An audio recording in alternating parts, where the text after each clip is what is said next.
മുസ്ലിം league നേതാവ് CM യൂസഫിന്റെ നിര്യാണത്തിൽ മുസ്ലിം league Ponnani മണ്ഡലം കമ്മിറ്റിയുടെ ആഭിമുഖ്യത്തിൽ ചങ്ങരംകുളത്ത് അനുശോചന യോഗം സംഘടിപ്പിച്ചു. MP അബ്ദുൽ സമദ് സമദാനി MP ഉദ്ഘാടനം ചെയ്തു. യൂസഫിന്റെ വേർപാട് സൃഷ്ടിക്കുന്ന വേദനയുടെ യഥാർത്ഥമായ കാരണം യൂസഫിന്റെ വ്യക്തിത്വം തന്നെയാണ്, സ്വഭാവമഹിമയാണ്. അത് നമ്മുടെ ഉള്ളിലുണ്ട്. പക്ഷെ നമ്മൾ വിചാരിക്കുന്നത് പെട്ടെന്ന് മരിച്ചു പോയതുകൊണ്ട് നമ്മൾ വേദനിക്കുന്നു എന്നാണ്.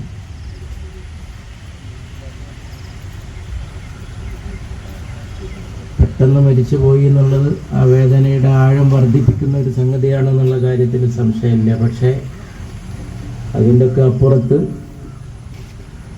യൂസുഫ് എന്ന വ്യക്തിയുടെ ഇടപെടലുകളാണ്. PP യൂസഫ് അലി അധ്യക്ഷനായി. എല്ലാ പ്രവർത്തനം, സംഘടന പ്രവർത്തനം എല്ലാം ഒരുമിച്ച് നടത്തി വളരെ പെട്ടെന്ന് നിങ്ങളെ വിട്ടുപോയ യൂസഫ് സാഹിബ്. KP Naushad Ali MLA. പല അപൂർവ നേട്ടങ്ങൾ വേണ്ടത്ര ആഘോഷിക്കപ്പെടാതെ പോയ ഒരു അൺസങ് ഹീറോ എന്ന മട്ടിൽ അദ്ദേഹത്തിന്റെ ജീവിതം ഇവിടെ പൂർത്തിയാക്കി അദ്ദേഹം മടങ്ങി. അപ്പോൾ ഒരു വ്യത്യസ്തങ്ങളായ നിരവധിയായ നേട്ടങ്ങൾ അദ്ദേഹത്തിനുണ്ട്. മുൻ MLA P നന്ദകുമാർ. നമ്മളൊരാളെ ഓർമ്മിക്കുമ്പോൾ സാധാരണ അനുശോചന യോഗങ്ങളിലൊക്കെ നമ്മൾ നിരവധി പങ്കെടുക്കാറുണ്ട്, അനുസ്മരണ പ്രസംഗം നടത്താറുണ്ട്. പക്ഷെ നമ്മുടെ മനസ്സിൽ നിന്ന് പോവാത്ത കുറേ ആൾക്കാരുണ്ട്. അജിത് കോളാടി. ഞാൻ ഇന്നലെ ഒരു ഫേസ്ബുക്ക് പോസ്റ്റ് ഇട്ടിരുന്നു ഈ യൂസഫിനെ കുറിച്ച്. ആ ഫേസ്ബുക്ക് പോസ്റ്റ് കണ്ടിട്ട് ബെറ്റി, ബേബിയുടെ ഭാര്യ, ഒരഭിപ്രായം എഴുതിയിട്ടുണ്ടായിരുന്നു യൂസഫിനെ കുറിച്ച്.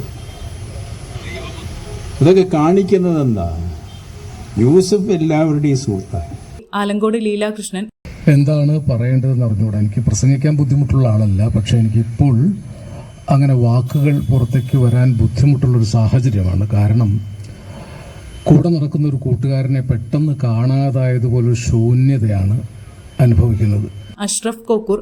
Nannamukku panchayat president Shanthini Raveendran, P Sreedharan master, Prasad Padinjakkara, Shamsu Kallattel, Vijayan Elamkulam, Adatt Vasudevan, PT Khader, PP Khalid, Kunjumuhammed Panthavoor, Siddique Moulavi Ailakkad, Ibrahim Moodur, Sakkir Othulur, Ahammed Thangal, Shanavas Vattathur എന്നിവർ സംസാരിച്ചു.